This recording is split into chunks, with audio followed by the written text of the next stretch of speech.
Assalamualaikum warahmatullahi wabarakatuh.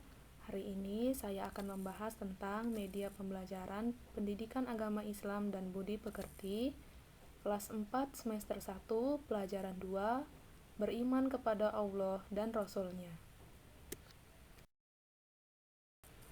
Pelajaran 2 Mengimani Allah dan Rasul-Nya.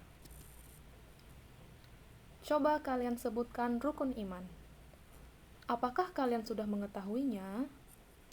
Rukun iman ada 6. Rukun iman yang pertama adalah iman kepada Allah. Artinya, kita harus meyakini bahwa Allah itu ada. Meskipun kita tidak dapat melihat Allah, kita harus mempercayai keberadaan Allah. Marilah kita mengamati lingkungan sekitar kita untuk meyakini keberadaan Allah. Coba kalian sebutkan lingkungan sekitar kalian yang dapat menunjukkan bahwa Allah itu ada. Diskusikan dengan teman kalian, apa saja yang dapat kalian sebutkan, kemudian terangkan. Isi materi. A. Mengimani keberadaan Allah. B. Membuktikan iman kepada Allah. C. Bukti-bukti keberadaan Allah. D. Mengimani Rasul Allah.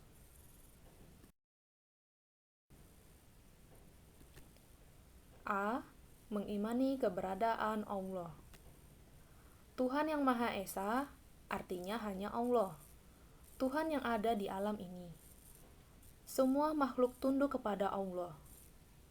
Allah adalah tempat kita menyembah dan tempat memohon sesuatu. Semua makhluk bergantung kepada Allah. Allah adalah Tuhan yang Maha Pencipta. Semua yang ada di alam ini adalah ciptaan Allah. Manusia, hewan, dan tumbuh-tumbuhan adalah makhluk ciptaan Allah. Di alam gaib, Allah menciptakan makhluk lain, yaitu malaikat dan jin. Allah adalah Tuhan yang Maha Kuasa. Allah lah yang berkuasa mengatur alam semesta beserta isinya. Kekuasaan Allah tidak ada yang menandingi. Adanya musim kemarau, musim hujan, angin berhembus, air mengalir, dan ombak di laut, semua diatur oleh Allah sebagai penciptanya. B. Membuktikan iman kepada Allah. 1. Menyembah Allah semata. Allah adalah satu-satunya Tuhan yang wajib disembah. Kita tidak boleh menyembah selain Allah.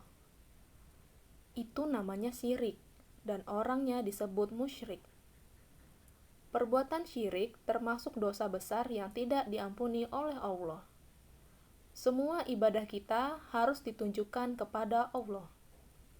Ketika melaksanakan sholat, puasa, zakat, dan membaca Al-Quran, kita harus berniat karena Allah. Melaksanakan ibadah harus dengan ikhlas, tidak boleh dengan niat ria atau pamer. Jika beribadah bukan karena Allah, kita akan celaka.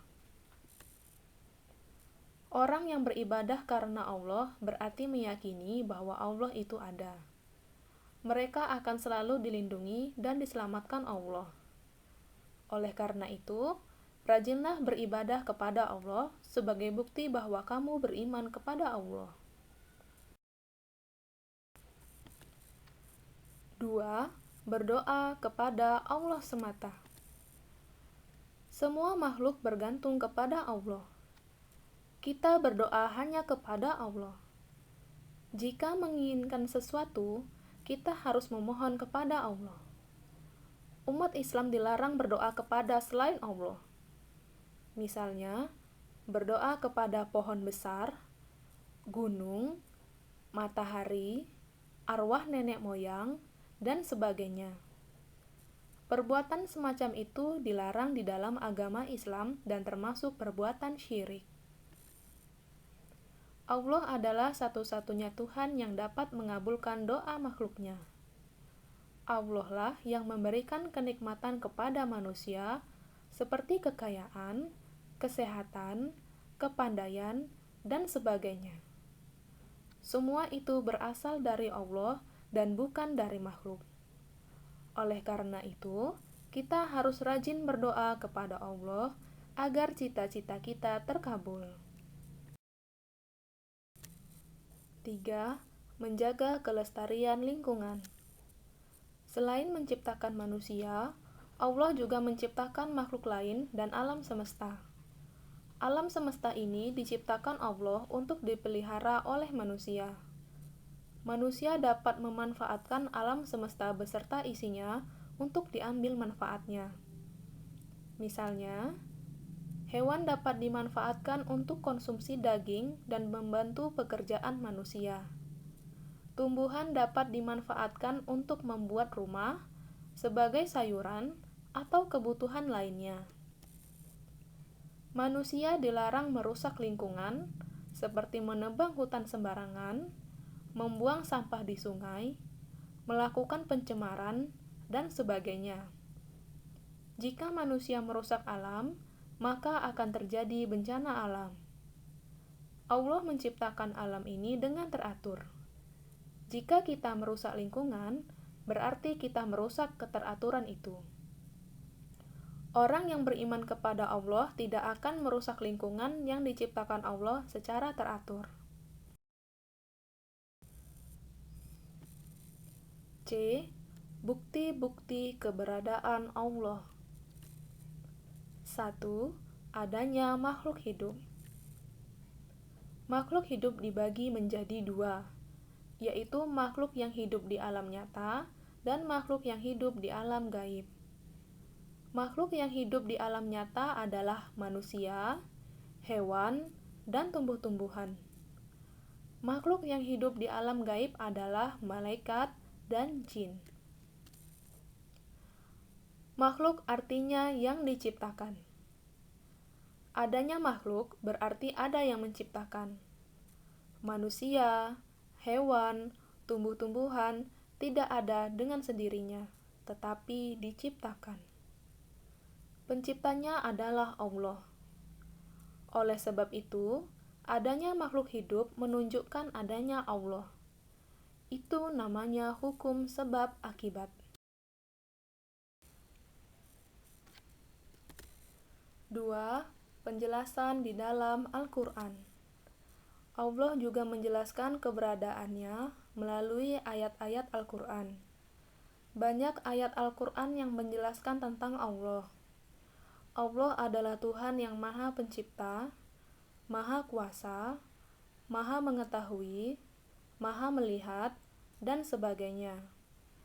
Keberadaan Al-Quran sendiri menunjukkan adanya Allah, karena Al-Quran adalah wahyu dari Allah. Allah berfirman sebagai berikut. A'udzu billahi minasyaitonir rajim. Bismillahirrahmanirrahim. Huwallahul ladzi la ilaha illa huwa al-malikul quddusus salamul mu'minul muhaiminul azizul jabbarul mutakabbir. Subhanallahi amma yusyrikun. Shadaqallahul azim. Artinya, dialah Allah. Tidak ada Tuhan selain Dia. Maha Raja, yang Maha Suci, yang Maha Sejahtera, yang menjaga keamanan, pemelihara keselamatan, yang Maha Perkasa, yang Maha Kuasa, yang memiliki segala keagungan. Maha suci Allah dari apa yang mereka persekutukan.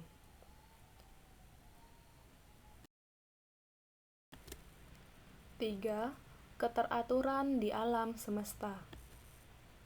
Alam semesta dengan seluruh isinya, termasuk matahari, bumi, bulan, dan bintang-bintang, bergerak dengan sangat teratur.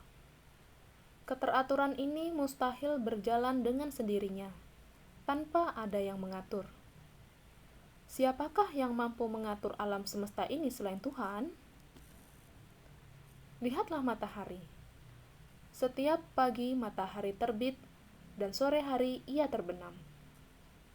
Siapakah yang mampu menjalankan matahari setiap harinya? Demikian juga dengan bulan.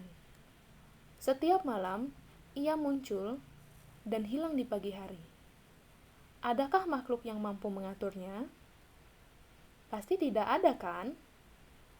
Yang mampu mengatur matahari dan bulan adalah penciptanya, yaitu Allah Subhanahu wa Ta'ala.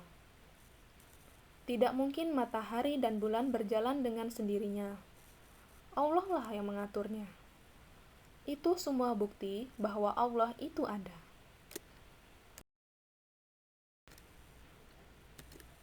D. Mengimani Rasul Allah. Iman kepada Rasul Allah berarti meyakini bahwa Allah mengutus para Rasul ke dunia. Mereka diutus Allah untuk menyampaikan wahyu Allah kepada umat manusia. Wahyu tersebut berisi ajaran-ajaran yang menjadi pedoman hidup manusia. Siapa yang mengikuti ajaran para Rasul, hidupnya akan bahagia. Akan tetapi, siapa yang menolak ajaran para Rasul, hidupnya akan menderita. Bagaimana cara kita beriman kepada para Rasul? Beriman kepada para Rasul dilakukan dengan cara mematuhi dan menaati seluruh ajaran Rasul. Patuh dan taat berarti melaksanakan sesuatu yang diperintahkan dan meninggalkan sesuatu yang dilarang. Ajaran yang berupa perintah seperti sholat, puasa, zakat, haji, membaca Al-Quran, bersedekah, dan berbuat baik kepada orang tua. Ajaran yang berupa larangan, misalnya mencuri, durhaka kepada orang tua, berbuat kejahatan, berbuat kemaksiatan, dan berkelahi. Mengapa kita harus beriman kepada Rasul Allah? Para Rasul adalah manusia pilihan Allah. Mereka adalah orang-orang hebat karena kecerdasan akalnya, kesolehan pribadinya, dan kemuliaan akhlaknya. Para Rasul adalah teladan mulia bagi umat manusia. Setiap manusia yang mengikuti dan meneladani para Rasul akan selamat hidupnya, baik di dunia maupun di akhirat. Mengikuti ajaran Rasul berarti mengikuti ajaran Allah karena yang disampaikan Rasul berasal dari Allah. Sedangkan manusia yang menolak ajaran Rasul akan mendapatkan musibah dan derita di dalam hidupnya. Di akhirat kelak, ia akan mendapatkan siksa di neraka. Telah banyak bukti akibat durhaka kepada para Rasul, seperti umat Nabi Nuh alaihi wasallam mendapatkan bencana banjir bandang karena menolak ajarannya.